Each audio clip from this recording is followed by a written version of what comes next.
Hi అండి, అందరికీ నమస్కారం. రేపే రక్షాబంధనం అంటే రాఖీ పూర్ణిమ.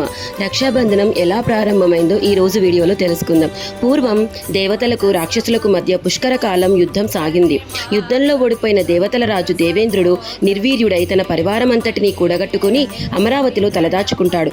భర్త నిస్సహాయతను చూసిన ఇంద్రాణి తర్వాత ఏం చేయాలని ఆలోచిస్తుంది. రాక్షసరాజు అమరావతిని దిగ్బంధనం చేస్తున్నాడని తెలుసుకుని భర్త దేవేంద్రుడికి సమరం చేయడానికి ఉత్సాహాన్ని కల్పిస్తుంది.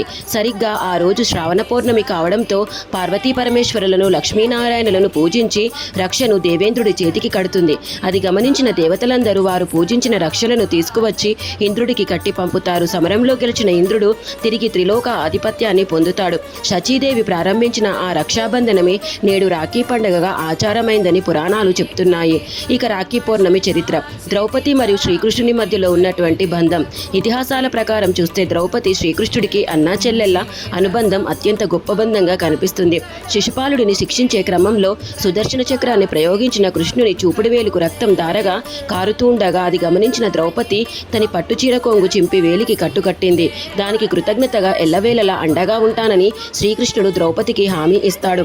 అందుకు ప్రతిగా దుశ్శాసనుడి దురాగతం నుండి ఆమెను కాపాడుతాడు.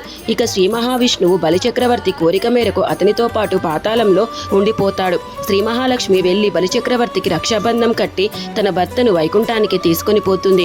అందుకే రక్షాబంధానికి ఇంత ప్రాధాన్యత ఏర్పడింది. రక్షాబంధాన్ని కట్టేటప్పుడు ఈ మంత్రాన్ని పఠించాలి. ఏన బద్ధో బలి రాజా దానవేంద్రో మహాబల తేన త్వమభి బధ్నామి రక్షే మాచలా మాచలా. భావం: మహాబలవంతుడు రాక్షసరాజు అయిన బలిచక్రవర్తిని బంధించినావు కాబట్టే నేను నిన్ను ధరిస్తున్నాను అని అర్థం. వీడియో కనుక నచ్చినట్లయితే లైక్ చేయండి, షేర్ చేయండి. మరిన్ని వీడియోల కోసం మా ఛానల్ని సబ్స్క్రైబ్ చేయండి.